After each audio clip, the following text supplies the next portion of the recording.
एक छोटा सा सवाल है, अगर गवर्नमेंट को कल उठ के एक पेन, रजिस्टर या प्रिंटर लेना हो तो क्या वो किसी भी दुकान पर जाके खरीद सकती है? नहीं।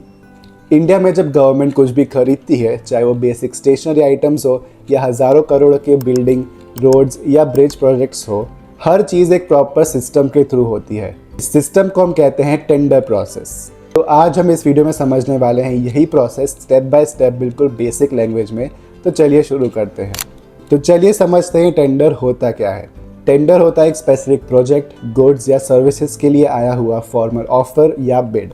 इसमें गवर्नमेंट किसी भी एक कंपनी को डायरेक्टली अप्रोच नहीं करती, इंस्टेड वो सभी इंटरेस्टेड कंपनीज को एक ओपन चांस देती है। कंपनीज अपना प्रपोजल सबमिट करती है जिसमें प्राइस, एक्सपीरियंस और डॉक्यूमेंट्स होते हैं। फिर गवर्नमेंट उन सब प्रपोजल्स को कंपेयर करती है और जो प्रपोजल रूल के हिसाब से सबसे बेस्ट होता है उसको काम मिलता है। थ्योरी तो देख ली, तो चलिए एक रियल एग्जांपल भी देख लेते हैं। ये है eprocure.gov.in, इंडिया का official government procurement portal.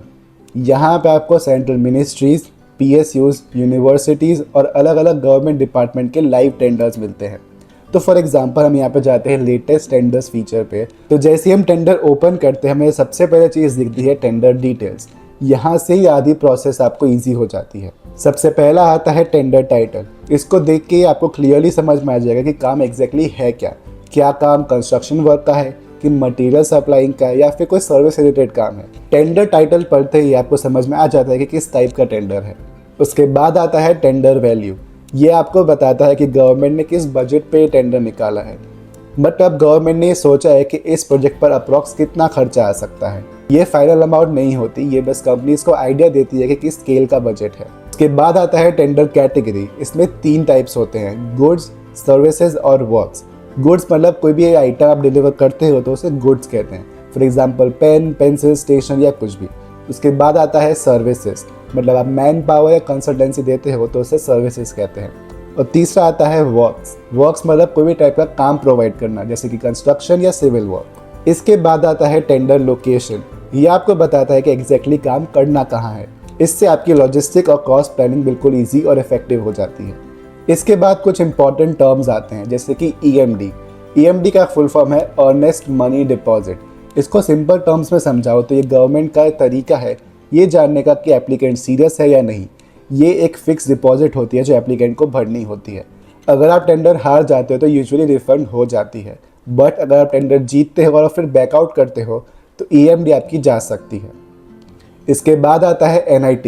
NIT का फुल फॉर्म है नोटिस इनवाइटिंग टेंडर्स। इसमें लिखा होता है scope, evaluation process, eligibility conditions, submission rules और टाइमलाइंस।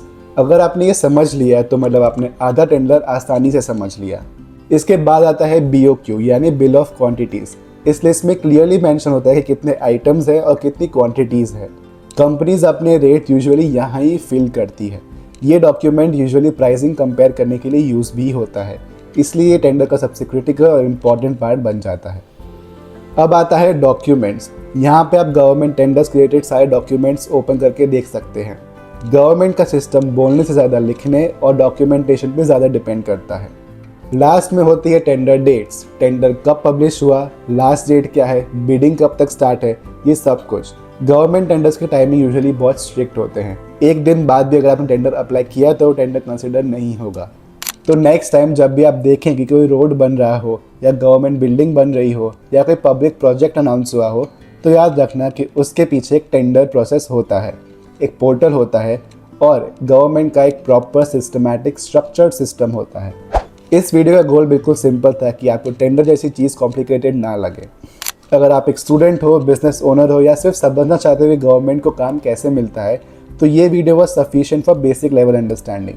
तो अगर आपको वीडियो पसंद आए तो don't forget to like this video, और ऐसे इन्फॉर्मेशनल कंटेंट के लिए don't forget to subscribe to our channel. Comments में बताना कि आपको नेक्स्ट वीडियो किस टॉपिक पे चाहिए। So this is it for today's video. I will see you in the next video. Until then, good bye.